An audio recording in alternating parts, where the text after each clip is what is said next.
What's up guys, PBD here, and welcome to episode 90 of my road to Manchester City. We are starting off this episode by taking a look at our transfer list. We have sold all our investments for the player of the month, Heung-min Son, and the reason I sold them prematurely is because I was getting kind of nervous with all the prices dropping and stuff like that, and we were already losing a lot of coins with the one to watches that I talked about last episode, so I didn't really want to lose more, and I said, you know what, I'll just take the few coins I'm making on these, cash out, not risk anything, because knowing my luck, these guys would drop down to like 12k, people wouldn't care about the Heung-min Son player of the month, and I would end up losing more money than I already had. So I said, you know what, let's sell them. And while we did make a profit on them, we did end up selling a little bit prematurely, but I will talk about that more, I think, at the end of the episode, which will be a live com because I have a lot of things to say. Really quickly here, you're seeing me look at Aguero's price. Now, this is Aguero's price on, I believe, Saturday or Sunday. At the current moment that I'm recording this, which is Tuesday, he's back up to 800k, 900k actually. Almost 1 million coins, which is good news for me because that means I went from losing like 5 to 600,000 coins to 4 to 300,000 coins. Actually, even less than that because we got him for 1.15, and if he goes for 1 million coins, then we're only losing 150k. So I'm pretty happy about his price going back up. Now the question is, does he get team of the season? Personally, I don't think it happens, but if he does get a team of the season, it's going to suck for us because we're going to not only lose more coins than we're currently losing on the card that we have, but we're also going to have to pay more for the Team of the Season card, which I'm guessing would be like 95 rated or something like that. But yeah, we went into the draft. This is our second round in the draft, by the way, because we played the first round last episode. And I don't usually show the kid selection before we go into a game, but I had to show it to you guys here because this guy was an absolute clown.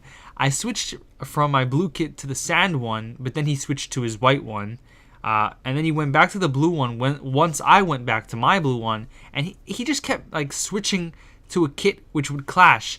And I ended up saying, you know what, maybe the sandish one won't really clash with this white and red one. Oh, boy was I wrong. We go into this game and it's going to be an absolute mindfuck for you guys. And I hope you can bear with it because look at this. As soon as I saw kickoff happen, I said, dear God, we're about to either somehow scrape a win here or we're going to lose and blame it on the kit clash. But luckily, though, we somehow, after like popping our eyeballs out of our sockets, managed to kind of tell which players were mine and which were his. It was still very hard, though, and we score an early goal right there in the 7th minute. However, things would get worse for our opponent, I guess, because in the 10th minute, literally seconds after we score our first, Iniesta does a nice little skill shot right there, and we score our second. So 2-0 up, 11 minutes in this absolute eye torture of a game. And I was feeling good. I felt like our opponent was either A, really affected by the kit clash, B, not that great at defending, or what I think was the thing that happened, C, he was both. He was affected by the kick clash, but he also wasn't very great at defending and creating chances. So we took advantage of that, and once I scored that penalty goal right there, I just knew where this game was headed. He dives the right way, he saves it, but it bounces in. It's just one of those games for our opponent. It's just not going to go his way. And in the 30th minute, we try to score from a free kick. It hits the wall. Ronaldo tries to break through on a counterattack. Pepe steals the ball away from him, though. Benteke, what a skill right there. What a run. And man, Benteke, I kind of miss playing FUT Champs because while he didn't score a lot of goals for me, when he did score, I just absolutely loved it. And he was one of my favorite midfielders, believe it or not, when we did play FUT Champs. And I think he's getting another I think he's getting another inform this week, which means his card is just going to be ridiculous. And I can't see him getting team of the season, but just imagine a team of the season Benteke, though. He can't get it. There's no way, right? But yeah, that next inform Benteke is going to be ridiculous. And if I was a Palace fan, I'd definitely be on that. But yeah, we end up winning that game 6-0. I didn't feel the need to show the rest of the goals. Our opponent was just not that great. We make it through the second round of the draft, and we're going to be playing the rest of the rounds in the next episode. But we're going to quickly take a look at our transfer list again. We did end up selling another Papadopoulos over here for 19,000 coins. Once again, making 2,000 to 3,000 coins on him. Nothing too crazy. But like I said, we did end up selling it a little bit too early, and I will talk about that in just a second. But we're going to go ahead and do the team of the tournament knockout player untradeable SBC. I told you guys I wanted to do this at least one time, and that is actually all we had enough for. And in fact, we actually had to buy like 3 players, I believe, if I'm not mistaken, because I just didn't have the ratings that you needed. And I think it ended up costing us like 10,000 coins, which honestly I don't care about because it's not that much considering how much we have. We also gave in the silver inform that we packed, which I found crazy because I thought I wouldn't be able to get away with that. I did though, and I was pretty happy about that because I didn't want to give my high rated informs that I had because that was a little bit overkill in my opinion. But yeah, we're going to go ahead and open up the untradeable team of the tournament pack. I really want to do the tradable one, but I don't have the players. Like, I'm going to have to buy a couple of players, and it's going to cost quite the penny. I definitely think it's still worth it, though, and I'll probably end up doing it before it runs out. So that should be on Friday's video. But, yeah, we open up the packs that aren't that great over here that we also got from completing that SBC, I believe. I'll open up this gold pack over here.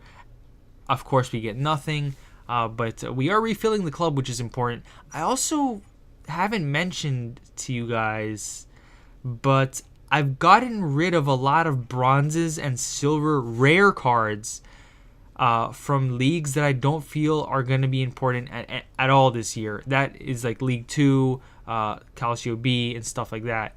And I put them through the silver and bronze upgrade, and I did open up a few gold packs, just in case you guys were wondering. So getting untradeable gold players is good because we get the 81 plus pack. But yeah, we get a walkout in the team of the tournament pack. I was absolutely buzzing, and then I saw the Danish flag drop, and I was heartbroken because we got ourselves Kasper Schmeichel. Looks like a great card. I've heard terrible things about him though, and he's worth about 30,000 coins, which of course doesn't matter to us because he is untradeable. But yeah, we get Schmeichel, probably the worst walkout you can get, and we're definitely going to throw him into the team of the tournament tradable one when we can. But anyways, guys, we're going to get into the live part now, and I'll see you guys in a second. Okay, guys, to end off the episode, I do have to have a quick discussion with you guys about what is currently going on because a lot has happened.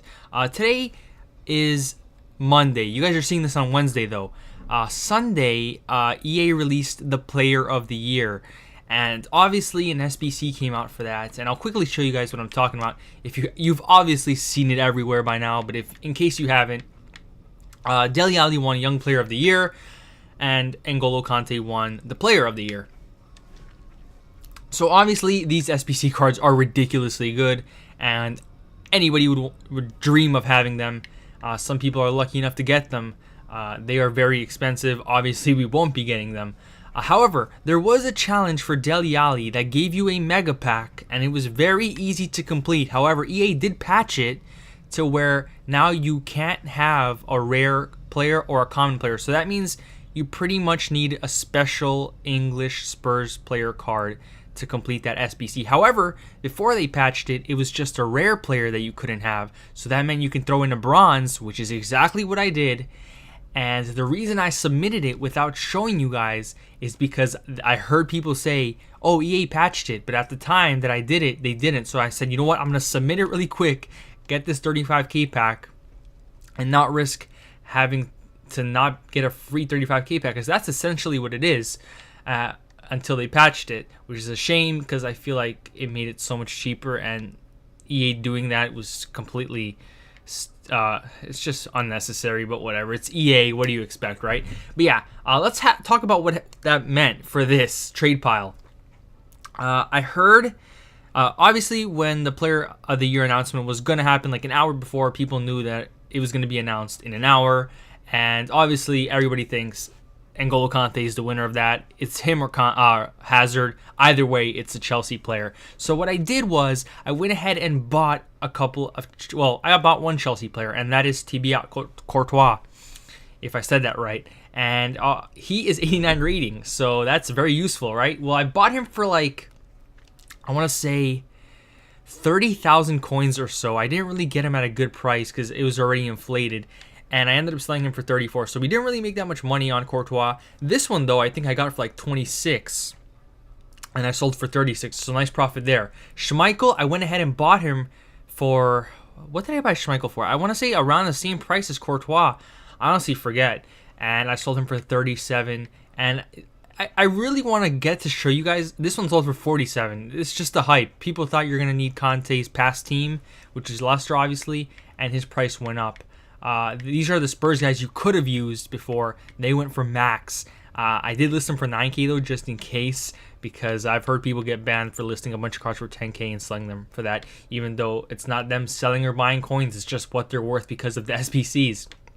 We also sold the rest of our Papadopoulos, which I regret because he ended up going for way more.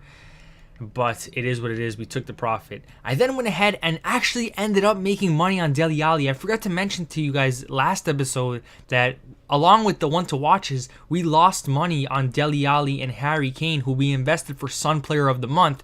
Well, when Dele Alli won the Young Player of the Year, the Spurs players went up. However, while I did make money, I sold them too early and I missed out on some very nice money. Kane went to like 130, I believe. I sold him for 80 and 85. And Dele Alli, I think he went to like 160, which was his cap. I don't know, man. I could have held on, but you know what? I'm glad I sold them because I was in the money and I was happy with the profit. After all the money we've lost on these one-to-watches, I did sell two, by the way, Giuliano sold them for 33K. So we made about, I want to say, 17K twice. 34,000 coins we lost on both those Giulianos. And that's not even taking into account all of these one-to-watches that we're going to lose money on. I don't know, man. I'm just going to hold through and see what happens. Hopefully Sane has a stormer against United and we can somehow break even. But I don't know. It's going to take a miracle, if I'm honest. But yeah, that's pretty much it with the quick trading it wasn't even investing, it was just quick trading that I did right there with those SBCs. And now to end off the episode, I'm going to do something I didn't think I was going to do. And that is sign Inform Company. And now the reason I'm signing him is because he is just at an all-time low right now. And I can't see him getting any cheaper. And if he does get any cheaper, I can't see him getting that much cheaper to where we lose the same amount of coins we're losing on the one-to-watches. So we're going to sign Vincent Kompany. We're going to check him off the checklist. However, we aren't going to sign De Bruyne just yet because, like I said in the past, there's a slight chance at him being in the team of the season. And if there's even a 1% chance of him being in team of the season, I don't want to have the 91 card when the team of the season comes out. So we got Kompany. We've just bought him for 90,000 coins. We're going to go ahead, send him to the club. He will be put into the squad. And we're going to go ahead. Wow, one got listed for 88 right after I bought that one with a shadow too. Just my luck. But yeah, we're going to go ahead, check off Vincent Kompany off the checklist. And we're going to end off the episode here, guys. Thank you so much for watching. My name is Pippi Deed, and I'm out.